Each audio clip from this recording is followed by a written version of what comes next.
Welcome to SM knowledge hub. आप सभी भाइयों बहनों एंड पेरेंट्स, आप सभी का स्वागत है मेरे चैनल एसएम नॉलेज हब पर। जैसा कि पेरेंट्स आप सभी को पता है कि केंद्रीय विद्यालय संगठन ने अपनी पहली और दूसरी लिस्ट जारी कर दी है। उन बच्चों को बहुत बहुत बधाइयाँ जिनका एडमिशन फर्स्ट और सेकंड लिस्ट के थ्रू हो गया है।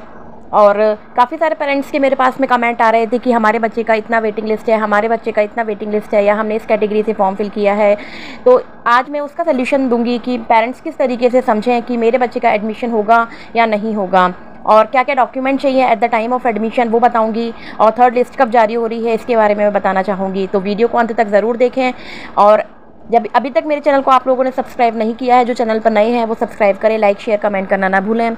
जैसा कि पेरेंट्स आप सभी को पता है कि फर्स्ट और सेकंड प्रोविज़न लिस्ट जारी हो चुकी है, और थर्ड लिस्ट का जो नोटिफिकेशन में बताया गया है, थर्ड प्रोविजनल लिस्ट ऑन 8 मई 2024 यानी कि वेडनेसडे 8 मई को तीसरी लिस्ट जारी होने की डेट मेंशन की हुई है। लेकिन it's depend on remaining vacant seat. यह आपकी वैकेंट सीट पर डिपेंड करेगा कि अगर रिक्तियाँ रह जाती हैं तो ही थर्ड लिस्ट निकाली जाएगी, अदरवाइज सेकंड लिस्ट तक ही एडमिशन कंप्लीट कर दिए जाते हैं। तो पेरेंट्स, आज मैं आप सभी को दिखा देती हूँ कि जिन पेरेंट्स का एडमिशन के लिए नोटिफिकेशन आ गया है उनको क्या क्या डॉक्यूमेंट अपने कलेक्ट करने हैं। एप्लीकेशन फॉर्म लेके जाना है, birth certificate of the student. हाँ जी पेरेंट्स, बच्चे का बर्थ सर्टिफिकेट होना अनिवार्य है। रेजिडेंस प्रूफ में आप डॉक्यूमेंट अटैच कर सकते हैं, लाइक वोटर आईडी, आधार कार्ड, इलेक्ट्रिसिटी बिल। और अगर आपने कास्ट सर्टिफिकेट से फिल किया है तो बच्चे के नाम पर कास्ट सर्टिफिकेट होना अनिवार्य है, यानी कि SC ST OBC non creamy layer में caste certificate in the name of the student.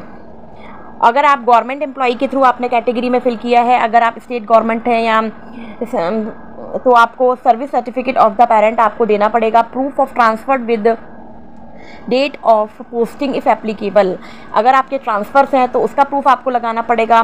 Service category से है तो उसका सर्टिफिकेट आपको लगाना पड़ेगा।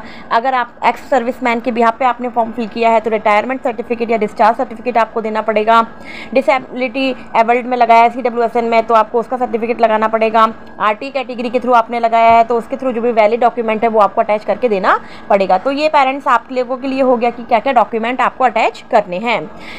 अब मैं पेरेंट्स आपको दिखाने जा रही हूँ कि ये एक स्कूल की फर्स्ट प्रोविजनल लिस्ट है। कि आप लोग कंफ्यूज हो रहे हैं कि मेरे बच्चे का नंबर आएगा या नहीं आएगा, तो मैं आपको क्लियर कर देती हूँ।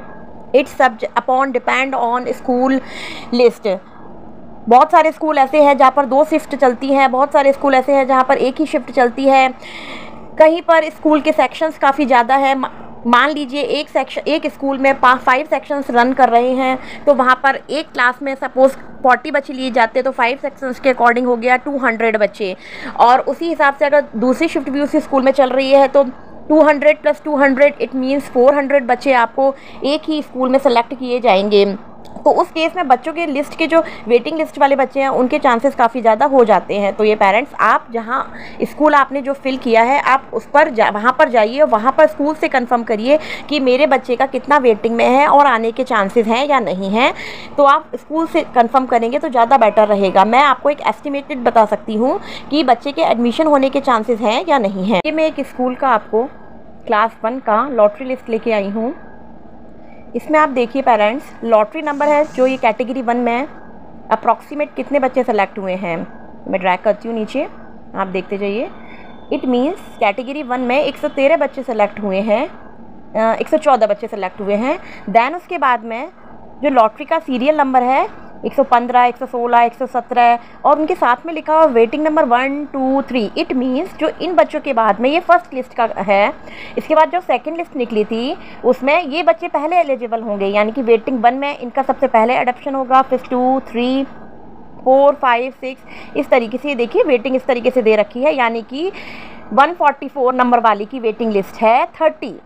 30 मीन्स अगर ऊपर के बच्चे सेलेक्ट नहीं हो पाए हैं तो 30 रेंज में आपका बच्चा सेलेक्ट होगा। तो ये देखिए फर्स्ट लिस्ट में आपका वेटिंग में अप टू कितना निकाला गया है, ये लगभग 202 बच्चे और भी हैं आगे। ये आपका काफ़ी लंबी सीरीज़ निकाली गई है।